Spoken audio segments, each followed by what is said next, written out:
Breaking news చూస్తున్నాం. నిజామాబాద్ లో ఒక డాక్టర్ మహిళపై అసభ్యకరంగా ప్రవర్తించాడు. అయితే తనపై అసభ్యకరంగా ప్రవర్తిస్తూ మాట్లాడుతూ కూడా ఇష్టారీతంగా పలు సందర్భాల్లో కూడా తనకు అసభ్యకరంగా మెసేజ్లు చేస్తూ తనతో అసభ్యకరంగా ప్రవర్తించిన ఘటన అయితే కలకలం రేపుందని చెప్పాలి. ఒక డెంటల్ డాక్టర్గా పనిచేస్తున్న వ్యక్తి రియల్ ఎస్టేట్ వ్యాపారితో కలిసి కూడా తనపై కూడా అసభ్యంగా ప్రవర్తించిన తీరు ఇప్పుడు కలకలం రేపుందని చెప్పాలి. దీనిపై తను ఎంతో అటు ఆవేదన వ్యక్తం చేస్తుంది ఆ మహిళ. అయితే ఒక ట్రాన్స్పోర్ట్ ఆఫీస్ లో కూడా మహిళ పనిచేస్తుంది. అయితే ఒక వీసా పని మీద కూడా వీరిని కలిసినట్టయితే తెలుస్తుంది. దీంతో వారిని కలిసిన సమయంలో కూడా తనతో అసభ్యకరంగా ప్రవర్తిస్తున్నాడంటూ అరబిక్ కోడిలా ఉన్నావు, లడ్డూలా ఉన్నావంటూ కూడా చాలా అసభ్యకరంగా మాట్లాడేవాడంటూ కూడా మహిళ ఆవేదన వ్యక్తం చేస్తుంది. అలాగే తనను లైంగికంగా వేధించడంతో పాటు కూడా రాత్రికి వస్తావా అంటూ కూడా అడగడం, ఎంతో అసభ్యంగా ప్రవర్తించాడంటూ కూడా మహిళ అయితే ఆవేదన వ్యక్తం చేస్తూ పోలీసులకైతే ఫిర్యాదు చేస్తుంది. ప్రస్తుతం అయితే ఎవరైతే డాక్టర్ ఉన్నారో డాక్టర్తో పాటు మరొక రియల్ ఎస్టేట్ వ్యాపారి ఆయిల్ గంగాధర్ అనే వ్యక్తి కూడా వీరిద్దరూ కలిసి ఆమెపై అయితే అఘాయిత్యాచారం చేయడానికి అయితే పాల్పడ్డారు. అసభ్యంగా మాట్లాడుతూ తనను వేధిస్తూ ఎంతో ఆవేదనకు గురి చేస్తున్నారంటూ కూడా తనైతే మహిళ వాపోయింది. ప్రస్తుతం దీనిపై కూడా వీరు మాటలు విన్న మహిళ అయితే ఇంకా చేసేదేమీ లేక పోలీసులకైతే కంప్లీట్ చేసింది. అయితే ఒక వీసా పని మీద కూడా వారి దగ్గరికి వెళ్ళినట్టయితే మహిళ చెప్పుకొస్తుంది. అయితే డాక్టర్తో పాటు మరో రియల్ ఎస్టేట్ వ్యాపారి కూడా వీరిద్దరూ కలిసి ఇలాంటి ఘటనకు పాల్పడడం ప్రస్తుతం కలకలం రేపిందని చెప్పుకోవాలి. అలాగే మహిళకు నూడ్ వీడియో కాల్స్ చేయాలంటూ కూడా టార్చర్ చేసేవారు వీళ్ళిద్దరూ. ఏదైతే అటు మెసేజ్లు పంపడం కానివ్వండి, లేదంటే ఆ మహిళను అసభ్యకరంగా ప్రవర్తించడం కానివ్వండి, మెసేజ్లు చేస్తూ అలాగే నూడ్ వీడియో కాల్స్ చేయాలి, డబ్బులు ఇస్తానంటూ కూడా పలు రకాలుగా కూడా ఆమెనైతే ఇబ్బంది పెట్టేవారు. దీంతో ఆ మహిళ అయితే ఇంకా విసిగిపోయి ఇంకా ఏం చేయాలో దిక్కుతోచిన స్థితిలో అయితే పోలీసులకు కంప్లైంట్ చేసింది. అటు ఎవరైతే సిపి చైతన్య ఉన్నారో తనకైతే కంప్లైంట్ చేసింది. దీనిపై కూడా ఆయన రియాక్ట్ అయ్యారు. దీనికి సంబంధించి ఒక లెటర్ కూడా రాసింది. ఆ లెటర్ని అయితే మనం బిగ్ టీవీ స్క్రీన్ మీద చూస్తున్నాము. ఒకసారి లెటర్ చదివే ప్రయత్నం కూడా నేను చేస్తాను మీకు. అటు ఏదైతే ఆమె అయితే మొత్తం కూడా ఏదైతే ఒక కేజీఆర్ ట్రావెల్లో బీచ్ జాబ్ చేయడం జరిగింది. ఆ తర్వాత 2-3 నెలల తర్వాత కూడా తనకు మంచి పోస్ట్ వచ్చిందంటూ కూడా చెప్పుకొస్తుంది. మొత్తం తను జరిగిన మ్యాటర్ మొత్తం కూడా ఆ లెటర్లో రాసుకొచ్చింది. ఏదైతే వీళ్ళిద్దరూ ఏ రకంగా తనను చిత్రహింసలకు గురి చేసేవారు ప్రతిదీ కూడా తను రాసుకొచ్చింది. ఏదైతే ఆ జాబ్ చేస్తున్న తరుణంలో కూడా 2-3 మంత్స్ నుంచి 2-3 మంత్స్ నుంచి కూడా నాకు టార్చర్ మొదలైంది. ఇద్దరు వ్యక్తుల నుంచి కూడా నేనైతే ఎన్నో సవాళ్ళు ఎదుర్కొంటున్నాను. నాతో అసభ్యకరంగా ప్రవర్తిస్తున్నారు, అసభ్యకరంగా మాట్లాడడం, నూడ్ వీడియో కాల్స్ చేస్తామంటూ కూడా మెసేజ్లు చేయడం. డాక్టర్ అమర్కొండ ఎవరైతే ఉన్నారో అమర్కొండ పాస్పోర్టు కావాలని వచ్చాడు. అలా 2-3 సార్లు వచ్చిన తర్వాత ఫోన్ చేసి వస్తావా, నీకు ఎన్ని డబ్బులు కావాలి అని అన్నాడు. ఇలాగే వేధింపులకి వాళ్ళు గురి చేసే వాళ్ళంటూ కూడా ఆ లెటర్లో తన బాధనంతా కూడా వ్యక్తపరుస్తూ కంప్లీట్ చేసింది తను. అయితే కాల్ బ్లాక్ లిస్ట్లో పెడితే ఎందుకు పెట్టావు, ఆఫీస్కి వచ్చి అని కూడా అడిగినట్టు కూడా చెప్తుంది. వెనుక నుండి వచ్చి పట్టుకుని అంటూ కూడా తనపై అసభ్యకరంగా ప్రవర్తించేవాడు. మాట్లాడడం కూడా తనని చాలా నీచంగా మాట్లాడడం కూడా చాలా ప్రతిదీ కూడా క్లియర్ కట్గా అయితే తను ఆ లెటర్లో రాసుకొచ్చింది. గంగాధర్ అనే వ్యక్తి కూడా తనను చిత్రహింసలకు గురి చేసేవాడని పలు రకాలుగా కూడా మాట్లాడేవారంటూ కూడా ఆ లెటర్లో మొత్తం తను రాసుకొచ్చింది. ఆ లెటర్ కూడా మనం బిగ్ టీవీ స్క్రీన్ మీద చూస్తున్నాం. మరో పక్కన తనకి చేసిన అటు వాట్సాప్ కాల్స్ అవనివ్వండి, వాట్సాప్ మెసేజెస్ ప్రతిదీ కూడా తనైతే బయట పెట్టి అటు సిపి చైతన్యకి అయితే కంప్లైంట్ చేయడం జరిగింది. వీటన్నిటిని కూడా ఆధారాలు ఏవైతే ఉన్నాయో వాటన్నిటిని కూడా అటు పోలీసులకు అప్పచెప్పింది తనైతే. వీరిపై కఠిన చర్యలు తీసుకోవాలంటూ కూడా చెప్పుకుంటూ వచ్చింది. అయితే తన బాడీని కూడా షేమింగ్ చేసేవారు, లడ్డూలా ఉన్నామంటూ కూడా వారు మాట్లాడిన తీరు ఎంత అసభ్యకరంగా ఉంది, లేదా నాటుకోడిలా అరబిక్ కోడిలా ఉన్నామంటూ కూడా వాళ్ళు చేసిన ప్రతి మాటను కూడా తనైతే ఎంతో విస్తుపోయి ఇంకా తను చేసేదేమీ లేక తనని రక్షించాలంటూ కూడా పోలీసులకు విన్నవించుకుంది. వాళ్ళు వచ్చి ఏదైతే అటు ఆఫీస్కి వెళ్ళి కూడా వెనక నుంచి పట్టుకోవడం, వాళ్ళు పెట్టిన ప్రతి మెసేజ్ అయితే ప్రస్తుతం వైరల్గా మారేని చెప్పాలి. ఒక డాక్టర్గా చేస్తున్న వ్యక్తి అమర్కొండ ఎవరైతే ఉన్నారో తను డాక్టర్, మరొక వ్యక్తి ఆయిల్ గంగాధర్ రియల్ ఎస్టేట్ వ్యాపారి ఆయిల్ గంగాధర్ ఎవరైతే ఉన్నారో తను ఇద్దరూ కలిసి కూడా ఇలాంటి ఘటనకి పాల్పడడం అనేది ప్రస్తుతం కలకలం రేపిందనే చెప్పుకోవాలి. సో దీనిపై కూడా ఇప్పుడు ఎవరైతే ఉన్నారో బాధిత మహిళ అయితే పోలీసులను ఆశ్రయించింది. తను కూడా ఒకసారి మాట్లాడింది, తన బాధను మొత్తం కూడా మాట్లాడుతుంది. ఒకసారి తను ఏముందో చూద్దాం.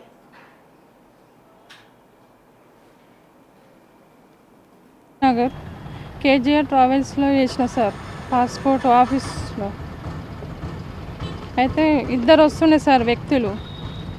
డాక్టర్ అమర్కొండ స్మైల్ డెంటల్ హాస్పిటల్, ఇంకో అతను real estate sir oil Gangadhar sir. Passport కావాలని నంబర్ తీసుకున్నారు సార్, పాస్పోర్ట్ కావాలని. ఇక 2-3 months నుంచి నాకు టార్చర్ పెడుతున్నారు సార్, వీడియో కాల్ చేసుకుంటూ. ఇక టార్చర్ పెడుతున్నారని నేను కమిషనర్ దగ్గరికి వెళ్ళిన సార్.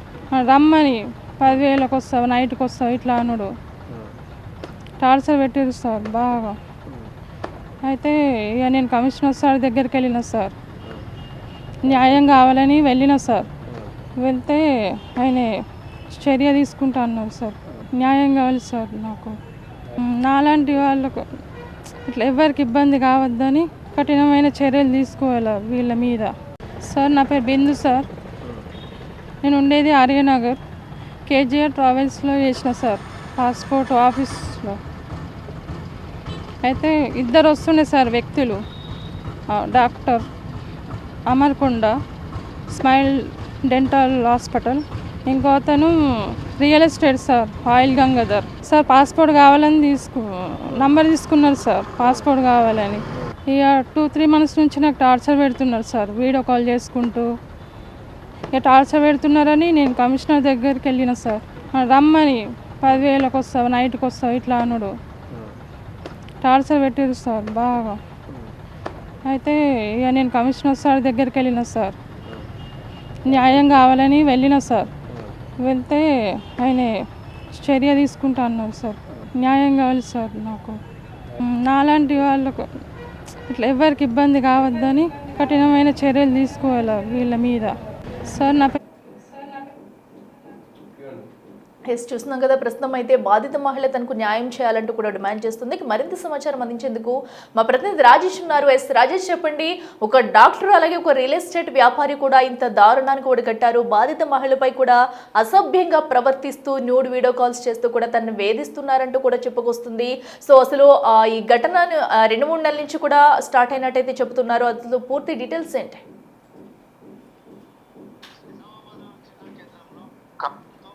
వేధిస్తున్నాడు డెంటల్ డాక్టర్ తో పాటు మరో రియల్ ఎస్టేట్ వ్యాపారి. ఆ మహిళపై అఘాయిత్యానికి ఒప్పుకోవాలని పదే వేధిస్తున్నారు. వీరిద్దరు వేధింపులకు కూడా మహిళ తీవ్రంగా ఇబ్బంది ఎదుర్కొన్నదని చెప్పుకోవచ్చు. వీడియో కాల్ చేస్తూ ఆమెపై అసభ్యంగా ప్రవర్తిస్తారని బాధిత మహిళ తమ గోడును వెళ్ళబోసుకుంది. ఎంత చెప్పినా వినకుండా విసిగిస్తున్నారని చెప్పి ఆ మానవ మృగాలపై పోలీసులకు ఫిర్యాదు చేసింది. చాలా రోజులుగా తీవ్ర ఇబ్బందులు ఎదుర్కొంటున్న నేపథ్యంలో తమకు రక్షించాలని ఆ మహిళ నిన్న సిపి సాయి చైతన్యను కలిసింది. సిపి ముందు ఆమె తన గోడును వెళ్ళబోసుకుంది. చాలా రోజులుగా ఇబ్బందులు ఎదుర్కొంటున్నాను. ఎక్కడైతే పనిచేసిన ప్రాంతంలో, ప్రైవేట్ కంపెనీలో పనిచేస్తున్న ప్రాంతంలో వారిద్దరు కూడా అక్కడ పని నిమిత్తం వచ్చారు. వాళ్ళ వేధింపులకే నేను అక్కడ డ్యూటీ మానేశాను. కానీ ఇంట్లో నేను ప్రెగ్నెన్సీ తోటి ఉండి తీవ్ర ఇబ్బందులు ఎదుర్కొన్న నేపథ్యంలో అయినప్పటికీ కూడా వాళ్ళు ఫోన్ కాల్ చేస్తూ న్యూడ్ కాల్ చేస్తూ తీవ్ర ఇబ్బందులు ఎదుర్కొన్నా అని చెప్పి పోలీసుల ముందు వెళ్ళబోసుకుంది. ఈ రోజు విచారణ కొనసాగుతుందని చెప్పుకోవచ్చు. ఇటు మహిళతో పాటు వారిని కూడా ఈ రోజు పిలిచే అవకాశం ఉంది. ఈ వేధింపులకు సంబంధించి పూర్తిగా ప్రస్తుతానికైతే ప్రముఖ డెంటల్ డాక్టర్ తో పాటు ఒక రియల్ ఎస్టేట్ వ్యాపారి కాల్ చేసి అసభ్యంగా మాట్లాడుతున్నారని ఆ బాధిత మహిళ బయటకు వచ్చింది. ప్రైవేట్ సంస్థ పనిచేస్తున్న తన పట్ల అసభ్యంగా ప్రవర్తించడం, అలాగే ఉద్యోగం మానేసి 2 సంవత్సరాలు అవుతున్నా, సుమారు సంవత్సరాలు అవుతున్నప్పుడు కూడా ఇంకా వేధింపులు చేస్తూనే ఉన్నారు. దీంతో విసికి వేసారిన మహిళ నిన్న సిపి సాయి చైతన్య కలిసింది. అంతేకాకుండా డబ్బులు ఇస్తామని 5,000 ఇస్తే ఒకవేళ ఆమె బట్టలు విప్పి చూపెడితే 5,000 ఇస్తాం, లేకపోతే రూమ్ బుక్ చేస్తాం 10,000 ఇస్తామని చెప్పి తనను తీవ్రంగా మానసికంగా వేధించడం, అసభ్యకరంగా మాట్లాడడం, ఇలాంటి చాలా విషయాలు కూడా సిపి సాయి చైతన్య ముందు చెప్పడం జరిగింది. ఏదైతే గెస్ట్ హౌస్ రమ్మనడం, లేకపోతే తీవ్ర అసభ్యకరమైన పదజాలంతో మాట్లాడడం వల్ల మహిళ తీవ్రంగా ఇబ్బంది ఎదుర్కొంది. ఇప్పటికే ఒకసారి ప్రెగ్నెన్సీ కూడా ఆ మానసిక ఆవేదనతో ప్రెగ్నెన్సీ కూడా పోయింది. అంతేకాకుండా తీవ్ర శారీరకంగా హెల్త్ పరంగా కూడా చాలా ఇబ్బందులు ఎదుర్కొన్నదని చెప్పి కూడా మహిళ పోలీసుల ముందు వెళ్ళబోసింది. ఈ కోణంలోనే కేసు నమోదు చేయాలని చెప్పి వెంటనే సిపి సాయి చైతన్య ఆదేశాలు జారీ చేశారు.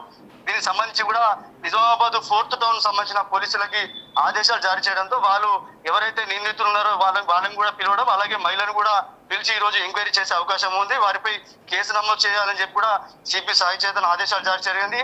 ప్రస్తుతానికైతే మహిళ వేధింపులకు గురైన సంగతి ఈ విషయం బయటకు రావడంతో ఒక్కసారిగా నిజామాబాద్ జిల్లాలో కలకలం రేపింది. ప్రస్తుతం మహిళ ఇచ్చిన ఫిర్యాదు మేరకు విచారణ కొనసాగుతుంది. రాజేష్, అయితే నిందితులు ఇద్దరు ఎవరైతే ఉన్నారో ఆ డాక్టర్ అనే అతను, అలాగే రియల్ ఎస్టేట్ వ్యాపారి గంగాధర్ కూడా, సో వాళ్ళిద్దరూ కూడా ముందు నుంచే పరిచయమా? సో వీరిద్దరూ ఎందుకంటే ఇప్పుడు ఈ మహిళతో కూడా ఇంత అసభ్యకరంగా ప్రవర్తిస్తున్నారు, ఏకంగా నూడ్ వీడియో కాల్స్ చేయమండం, బయటికి రమ్మడం కూడా. సో ఇంతకు ముందు ఏమైనా ఇలాంటి ఘటనలకు పాల్పడ్డారు? అసలు వాళ్ళ గురించి పోలీసులు ఏమైనా విషయాలు బయట పెట్టారా? అంటే ఇప్పటి వరకు ఇలాంటి విషయాలు బయటకు వెళ్ళినప్పటికీ ఏదైతే రియల్ ఎస్టేట్ వ్యాపారి చాలా రోజులుగా ఇంత రియల్ ఎస్టేట్ వ్యాపారంగా కొనసాగుతున్నాడు. ఈ నేపథ్యంలో మరో డెంటల్ డాక్టర్ ఎవరైతే ఉన్నారో తను ప్రముఖ డెంటల్ డాక్టర్ నిజామాబాద్ జిల్లా కేంద్రంలోనే ఒక డెంటల్ హాస్పిటల్ నడిపిస్తా ఉన్నాడు. వీరిద్దరికి కూడా ఏదైతే ప్రైవేట్ కంపెనీలో ఏదైతే ట్రావెల్స్ సంబంధించిన ప్రైవేట్ కంపెనీలో పనిచేస్తున్న మహిళ వద్ద పాస్పోర్ట్ కోసం వచ్చిన డెంటల్ డాక్టర్ పరిచయం చేసుకుని తన వేధింపులు గురి చేయడం, అలాగే రియల్ ఎస్టేట్ సంబంధించిన తన చుట్టాలకు సంబంధించి ఆ ట్రావెల్స్ కంపెనీ కాబట్టి తరచూ ఆ ట్రావెల్స్ దగ్గరికి వెళ్ళడం, అక్కడ ఆ మహిళ పట్ల అసభ్యంగా ప్రవర్తించడం, ఇలాంటి న్యూడ్ కాల్ చేయడం చాలా రోజులుగా ఇలాంటి ఘటనలు చోటు చేసుకుంటున్నాయి. అంతకుముందు వీళ్ళకి సంబంధించి ఎలాంటి విషయాలు బయట వెళ్ళలేదు. ఇప్పుడైతే విచారణ కొనసాగుతుంది. ఈ విచారణలో ఇంకా ఏం తేలాల్సి ఉంది.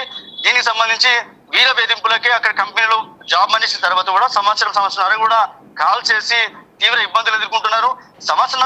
సంవత్సరాలుగా ఇబ్బందులు ఎదుర్కొంటున్నా పోలీసులకు ఫిర్యాదు చేసే అవకాశం ఉన్నప్పుడు కూడా తాను ప్రెగ్నెంట్ ఉండి కొద్దిగా హెల్త్ ప్రాబ్లం వల్ల బయటకు రాలేకపోవడం, ఇట్లా హెల్త్ ప్రాబ్లం వల్ల చాలా రోజులుగా వైద్య చికిత్సలు తీసుకోవడం, ఇక లాస్ట్ కి చివరిగా విసిగి వేసారిన మహిళ నాతో అవుతలేదు అని చెప్పి మానసిక ఆవేదన గురవుతున్నా, నా హెల్త్ ఖరాబ్ అవుతుందని చెప్పి ఎవరికి చెప్పుకోవాలి అర్థం కాక చివరికి సిపి సాయి చైతన్య కలిసింది. సిపి సాయి చైతన్య ఈ విషయాలన్నీ తెలుసుకున్న తర్వాత విచారణకు ఆదేశించాడు. ప్రస్తుతం అయితే విచారణ కొనసాగుతుంది. రాజేష్, అయితే ఇప్పటి వరకు నిందితులను అదుపులోకి తీసుకున్నారా? సో ఏదైతే అటు డాక్టరు డెంటల్ హాస్పిటల్ కూడా ఉందంటున్నారు, సో మరి ఆ హాస్పిటల్కి వద్దకి ఏమన్నా పోలీసులు వెళ్ళి అక్కడ ఏమన్నా సమాచారం రాబట్టారు? ఇప్పటికైతే ఎవరైతే ప్రముఖ డెంటల్ డాక్టర్ ఎవరైతే ఉన్నారో డెంటల్ డాక్టర్ కి కాల్ చేసి పిలవడం జరిగింది పోలీస్ స్టేషన్ కి. అలాగే రియల్ ఎస్టేట్ వ్యాపారిని కూడా ఇద్దరిని పోలీస్ స్టేషన్ పిలవడం జరిగింది. అలాగే బాధిత మహిళను కూడా అక్కడికి విచారణ కోసం రమ్మని చెప్పడం జరిగింది. ఇప్పుడు విచారణ కొనసాగుతుంది. మరికొద్దిసేపట్లో వాళ్ళు పోలీస్ స్టేషన్ కి ఇప్పటికే విచారణకు వచ్చినట్టుగా తెలుస్తుంది. విచారణ అయితే కొనసాగుతుంది. తదనంతరం కేసు నమోదు చేసి వాళ్ళని అరెస్ట్ చేసే అవకాశం ఉన్నట్టుగా తెలుస్తుంది. ప్రస్తుతానికి అయితే విచారణ అనంతరం ఏం జరుగుతుందో చూడాల్సిన అవకాశం ఉంది. Okay, right Rajesh, thank you. చూస్తున్నాం కదా, ప్రస్తుతం అయితే అటు నిజామాబాద్లో ఒక డాక్టర్ చేసిన నిర్వాహకం అయితే ప్రతి ఒక్కరిని కలిసివేస్తుందని చెప్పుకోవాలి. అలాగే డాక్టర్తో పాటు రియల్ ఎస్టేట్ వ్యాపారి గంగాధర్ అనే వ్యక్తి కూడా ఒక మహిళపై ఇంత అసభ్యకరంగా ప్రవర్తించడం, తనకి సో ఎలాంటి మెసేజ్లు పెట్టారు, సో ఏమన్నారు అనేది కూడా ప్రతిదీ ఆ మహిళ అయితే లెటర్లో రాస్తూ తన బాధను మొత్తం కూడా వ్యక్తపరిచింది. అయితే తను ప్రెగ్నెంట్గా ఉన్నానని, సో నాకు మానసికంగా కూడా ఆ ఒత్తిడి పెరుగుతుందని, సో వీళ్ళకి ఎన్నిసార్లు చెప్పినా వినేవారు కాదు. సో దానికని ఇంకా విసిగిపోయిన తనైతే పోలీసులకు కంప్లైంట్ చేసేందుకు బయటకు వచ్చి తన బాధనంతా కూడా ఒక లెటర్లో రాసింది. సో ఆ లెటర్ కూడా మనం టీవీ స్క్రీన్ మీద అయితే చూస్తున్నాము. తనను ఎన్నిసార్లు ఎన్ని మాటలు అన్నారు, సో అసభ్యకరంగా మాట్లాడుతూ అసభ్య పదాజాలంతో కూడా తనను మాట్లాడుతూ సో ప్రతిదీ కూడా తనైతే రాసుకొచ్చింది. సో ఇంత నాలాంటి మహిళకి ఇన్ని ఎదుర్కొంటున్నాను నేను, ఒక ప్రైవేటు ఆఫీస్లో కూడా వర్క్ చేస్తున్న మహిళకైతే ఇలాంటి బెదిరింపులు రావడం, అలాగే ఇంత మిస్బిహేవియర్ చేస్తూ కూడా వీళ్ళు ప్రవర్తిస్తున్నారు. మరొకరికి ఏ మహిళకి కూడా ఇలాంటి ఘటన చోటు చేసుకోకూడదు, కఠిన చర్యలు తీసుకోవాలంటూ కూడా మహిళ అయితే డిమాండ్ చేస్తుంది. దానికి సంబంధించి ఇప్పటికే అటు సిపి సాయి చైతన్యను కూడా కలిసింది. దీంతో సిపి కూడా వెంటనే స్పందించారు. వారిపై కేసు నమోదు చేయాలంటూ కూడా ఆదేశాలు జారీ చేశారు. అయితే ఇప్పటికే పోలీసులు అయితే దీనిపై విచారణ కొనసాగించే అవకాశం అయితే కనిపిస్తుంది. సో ఇద్దరికి కూడా ఎవరైతే అటు డాక్టర్కి అలాగే రియల్ ఎస్టేట్ వ్యాపారి ఇద్దరికి కూడా కాల్స్ చేసి పోలీస్ స్టేషన్కి పిలిపించారు. ప్రవర్తించారు. అనంతరం కూడా బాధితురాలు మహిళ ఎవరైతే ఉందో తనని కూడా పోలీస్ స్టేషన్కు పిలిపించి మాట్లాడిన అనంతరం కూడా అసలు ఏం జరిగింది ఏంటి, సో ఎన్ని రోజుల నుంచి కూడా వీళ్ళు ఇలాంటి ఘటనలకు పాల్పడుతున్నారు, సో తిన మీదనే ఇలా సభ్యకరంగా ప్రవర్తించారు, అసలు వీళ్ళ బ్యాక్గ్రౌండ్ ఏంటి, లేదంటే ఇది వరకు ఏమన్నా ఇలాంటి ఘటనలకు పాల్పడ్డారా అనే విషయాలు కూడా బయటకు వచ్చే అవకాశం అయితే ఉంది. సో ప్రస్తుతం ఇద్దరిని కూడా పిలిపించి మాట్లాడిన తర్వాత సో ఇద్దరిపై కేసు నమోదు చేసి చర్యలు తీసుకుంటున్నట్టుగా కూడా పోలీసులు అయితే తెలిపారు. మరోపక్కన సిపి సాయి చైతన్య కూడా ఈ ఘటనపై సీరియస్ గానే స్పందించారు. సో బాధిత మహిళకు న్యాయం చేసే విధంగా తాము కూడా పోరాటం చేస్తామంటున్నారు.